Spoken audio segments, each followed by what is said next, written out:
Good morning guys, welcome to the channel, welcome to the vlog. My name is Hamza. In today's video, I'm gonna show you guys something insane, something that is mind-blowing, and I can't believe not many people are talking about this on the internet. So for those of you who don't know, I'm a real estate investor based out of Houston, Texas. I invest nationally, meaning I invest all over the US in real estate projects.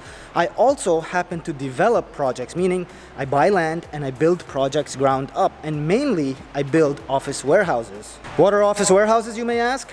Basically, an office warehouse is a spot where you have about 10% office and 90% warehouse. This is really good for businesses like garages, like wrap stores, like detailing centers. These are all businesses that basically are placed in office warehouses. As of recent, we've had a fitness trend move towards office warehouses, and we've had a lot of CrossFit gyms also move into this type of development. So anyways, why am I talking about development and office warehouses? Because the way I develop office warehouses is very interesting, and that is today's subject actually. So in today's video, I'm gonna show you guys how I invested $1 million and ended up with $16 million. That is correct. I invested $1 million and I ended up with $16 million within 3 years. And that is the power of multi-phase development. I'm just gonna repeat that one more time to let it sink in. I invested a total of $1 million and in 3 years ended up with $16 million. What's even better is I'm not only gonna talk about it, I am actually going to show you the actual development and process behind multi-phase development. And with that, let's roll into B-roll.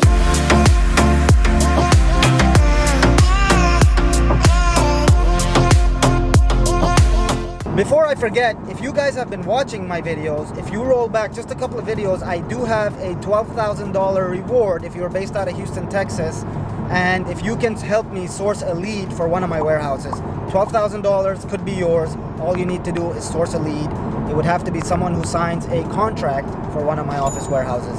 Okay, now let me tell you guys about multi-phase development and my backstory on how I stumbled upon multi-phase development completely on accident. So when I first moved to the US, I don't know, around 6 years ago or so, I wanted to develop my first industrial project. And my first industrial project was going to be an office warehouse development, just because I had identified that that was a key real estate asset class that was lacking in the Houston, Texas area. And what I mean by that is, of course, Houston had a lot of warehouses, industrial warehouses, large warehouses, but it didn't have too many smaller office warehouses for smaller service-based businesses. And of course, at the time, I didn't have too much money.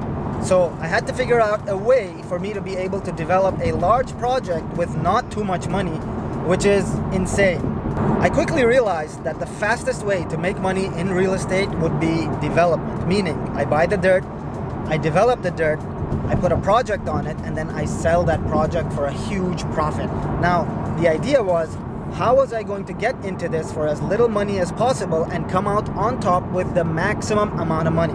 So I did some research, I found out what the hot neighborhoods were around Houston, and I identified a piece of property on the west side of Houston, Texas, where I bought 4 acres of land. 4 acres of land is almost 200,000 square feet. At the time, the dirt was really cheap, the land was inexpensive, and I ended up paying around $300,000 for the land. I had to pay cash at the time because I was new in the country and I did not have any credit. I didn't have the 2 years of credit history required by the US banking system in order to get a loan. Now, once I had the land that was completely paid off, and this is the key part of this whole process, you have to have a land that is completely paid off, and I'll explain why in a second. So once I had this land that was completely paid off for $300,000, 4 acres, what I did is I ended up going to a small local community bank and got a construction loan against the piece of land. And the way this works generally is that the land will put a lien. That means now the bank has first dibs on the land if anything were to happen, and in exchange, they will give you money to develop your project. And if you were to talk numbers, it's generally 3 times of what the land is worth is what the bank will give you. So if my land was worth $300,000, I was able to secure a $900,000 loan to develop the 4 acres. And for those of you who are new to real estate, $900,000 is nowhere close to enough to develop 4 acres here in Houston, Texas, which meant I had to come up with a strategy on how I was going to develop just a portion of the land and then move on from there. And this is where it gets really interesting. So there was a couple of things I knew at this point. I knew that I had $900,000 to develop. It was nowhere close to enough money to what I needed to develop this project. So I would have to develop a portion of it and then lease that portion out. Now here's the trick. Once you lease the portion that you developed, so let's say for example, in my case, I took the $900,000 and I developed only a small section of the project. Once that project was leased out, I went back to the bank and I told them we need to reappraise this entire project. And what that did is that brought up the value of the project to a much larger number, and now I was able to leverage more money against that completed project. So in my case, I'm gonna give you factual numbers. I took out a $900,000 loan on a $300,000 piece of property. Once I was complete with phase one, which meant I just built out a small portion of the property, I had the bank come in and reappraise it, and that property appraised for $2 million. I had only put $300,000 into it, and I got a $900,000 loan. Now that property appraised for roughly around $2 million. And what I did is I told the bank that, hey, I have $2 million now. I need another construction loan against this income producing property so that I can continue development. And what you need to understand for transactions like these is that you are not looking at a buyer or a seller. You are solely dealing with your bank. So the appraisal needs to come out in your favor, because the appraisal is really what is going to determine the value of your project, and that is going to end up determining the construction cost or the construction loan that you are going to get for the rest of the development. So it's actually very important for you guys to place a strategy in place that will increase your appraisal, meaning have something unique in the property that neighboring properties do not have, so that your property appraises for significantly higher. And this is truly the best part of multi-phase development that I really enjoy. I don't have to deal with buyers. I don't have to deal with sellers. If I have a good relationship with my bank, that is the only person or the only entity that I need to deal with in this entire transaction. So I bet some of you guys are wondering, okay, so you're going to invest $1 million and you're saying that you're going to be able to make $16 million from just investing $1 million. This is not a proven concept yet because you're currently developing the project. Yes, that is correct, but I have done it in the past at a much smaller scale. So that $300,000 example, that project I actually completed full cycle, meaning I invested $300,000 in the property and I exited that investment for much more money. I'm not going to tell you guys right now how much I exited for, but it was a significantly larger dollar amount, and I'm going to go into that once we get to site. So here we are once again at the development that I sold a few years ago. Now this was a huge success story, and this was actually the reason that I decided to stick with real estate and kind of stay and do real estate full time. Let me just get down so I can show you guys what exactly I'm talking about. So this really is the project that made me fall truly in love with real estate and really understand economies of scale. And I'm just gonna get into the shade and talk to you guys in a second. Wow, look at that. You actually have a new tenant moving in, and I think they're just polishing the floors and whatnot. Anyways, this was the project that I started with only $300,000. And let me tell you guys how I was able to do that. This land that you see, 4 acres of land. So just build this one row, and that is kind of where the initial $900,000 went. It went in these 2 buildings. Well, I think it was 3 buildings actually at the time, and this one road. This is the reason why I think office business parks are amazing in phase-out developments, because you can actually develop and occupy office business parks in phases. You don't have to complete the entire thing. It's unlike a home. You can't build a partial home or a partial office building and lease it out. You're not going to get permits for that.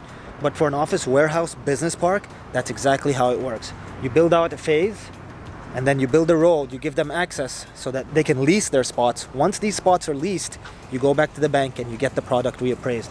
Once the product is reappraised, guess what the bank does? The bank wants to lend you money. So what the bank ends up doing is giving you more money now that you have a lease up to build your next phase, which is right behind me. This was the second phase that I ended up building. And the way I was able to do it is I was able to occupy these units completely, have tenants move into them, and then reappraise the entire project and talk to the bank and tell them, well, now the project's worth more. You need to give me more money on a loan. And this actually was a huge turnaround for me. And I plan on doing this on a future project. Now, before I go to my future project and show you guys where exactly the 1 million is turning into $16 million, I want to take a minute and show you guys some of the cool businesses that we have on this business park. So look at this business. This business is so unique. I don't think I've ever seen a business like this in all of Houston.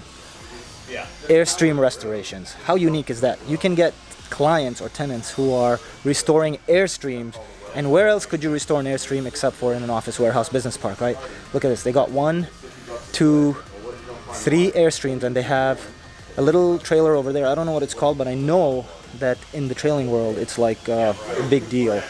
And so how cool is that to have tenants that are doing cool things in a project? Absolutely unique. Look at this. It's an automotive repair shop. These guys can't be anywhere else but office warehouses. That's why I tell you guys that this is the future of asset classes. I really think this asset class is going to be the asset class that tears it up in the next 5 years. Look at how busy it is. Look at this shop, guys. Custom suspension, lift kit. These guys are busy. They're hauling ass. Now that we're done with the initial project that I actually built and sold, I'm gonna take you guys to the next project and explain what a phase-out development is and show you guys how exactly that works. So this right here is the perfect example of how you can take $1 million and turn it into $16 million. That's right, $16 million. I know I keep repeating myself, but this is an unbelievable real estate hack and you guys need to know about it. So I bought this piece of land in 2016, I believe. It was end of 2016. I paid $1 million for this piece of land. Now you guys might be wondering or thinking that, okay, good for you, you had $1 million. We don't have $1 million. Well, that's the thing. You can actually use OPM. You can actually use other people's money and syndicate this type of project to where you really don't need too much money of your own to get into deals like these. So technically, you could start a project like this with no money of your own down. But of course, you need to find the money somewhere, which means you're gonna have to go through the fundraising process. And that is something I can talk about in another video if you guys are interested, for sure. With that being said, let's get back to this project. This project right now that I'm standing on is 12.2 acres. I bought a 12.2 acre piece of land for $1 million. Then what I did is I went to the bank and I told them I need a construction loan, and I was able to secure a $3.5 million construction loan. Now remember, at this point, I am only out of pocket $1 million, and I've secured a loan for $3.5 million. What I ended up doing with the $3.5 million is I built this road that I'm standing on. I also built these 2 pads that you see where the food truck park is coming over there, and the other pad that I'm gonna leave as green space. And I'm gonna talk about why I'm leaving these 2 pieces of land empty, basically. So what does $3.5 million buy you, you may ask? $3.5 million bought me this road that I have here, plus 4 buildings that I developed, and I'm putting a road here. This road is gonna come here in the next 2 weeks, so you guys are gonna get to see progress on this road that's gonna come here in 2 weeks. Once this road is complete, I get my green tags, I get my occupancy certificate, and I start leasing out these spaces. Once these spaces are 80% leased out, that means I still have a vacancy of only 20%. I go back to the bank, get this project reappraised for a higher dollar amount, and now I'm able to secure a construction loan for the remaining portion of this project. How crazy is that? I started with $1 million. That $1 million is going to finish this project for me and be valued at $16 million. How crazy is this? I developed all of this essentially for just $1 million, and I'm gonna use the bank and use the appraisal process to reappraise the property as I keep developing it, just so I can get a larger amount of a construction loan so that I can complete this project. This is, in my opinion, the craziest hack I've been exposed to in the 6 years that I lived in the US. Like I said earlier, this is one of the only asset classes that you can do this in, where you can develop a phase, lease it out, and then start with developing another phase with ease. You can do that in other asset classes. It is doable. It is just more complicated and more challenging. This is the fastest means that I have found in order to be able to develop something, lease it out, and then keep moving on to the next phase. It's crazy sunny outside, so I'm talking from inside just to show you guys what this property looks like on the inside. You have a standard issue office, standard issue bathroom, standard issue warehouse. The only thing that I really do that adds value to this is I provide them with really good insulation. Although it's like really hot outside right now, inside you really can't feel the heat too much. And that is something that really adds value to these type of developments. Just look at the size of this development and look how large this project is. I actually have a 2-acre detention pond, which is basically a pond that captures water right over there in the back of the property. This is my largest development by far. I would love to do projects like this if I can find the land at the right price. And this is the trick here. So this is really the ultimate trick here. You guys need to buy the land in the money, like I call it, which means you guys need to buy the land just a little below what it's worth in today's market. Sourcing these lands is not easy. It's not something that you can just find on the MLS with an agent. Usually these types of lands have to be sourced directly, and that is where you need to be spending most of your time if you're interested in turning $1 million into $16 million. I am currently in the lease-up phase, which means I have 40% of this place leased up. I'm just waiting to lease up another 40%. And once I do that, I'm going to be able to go back to the bank and tell them, please reappraise this property so that I can start building the rest of the buildings. Now, I think this property is going to appraise really well just because the area around it has grown in the past 3 years and has exploded in growth. I think this property is going to appraise for a little more than what I originally anticipated, which means I'm going to get a loan that may help me complete the entire project in one phase. I won't need to phase it out anymore. And of course, that is something that I want to take advantage of. The faster I'm done with this project, the faster I can refinance out of it or sell it and move on to my next deal. So this is the part that the YouTubers really don't show you. I came here specifically for a tenant who promised that they wanted to lease a spot, and I was going to show them the spot that they wanted to lease, and they're no show, right? So although I'm a developer and I do all this real estate, I also lease at the same time in order to be able to lease these units faster. It's not really about the commission for me. It's about leasing faster just so that I can develop the next portion of this development. Now, the tenant is a no-show, which means I drove about 45 minutes from my house to come here and just be left stranded. I don't like it, but it's part of the business. This is what I signed up for when I became an entrepreneur, when I became a developer, when I decided I wanted to lease this entire project on my own. Right? So there's gonna be no shows. It's very common actually, and it's just things maybe that I don't capture on film, but here I am. I have some time, so I decided to tell you guys and show you guys what life in real estate is really like. And just like that, this vlog is over. I hope you guys enjoyed the content. I will see you guys next video. Stay safe.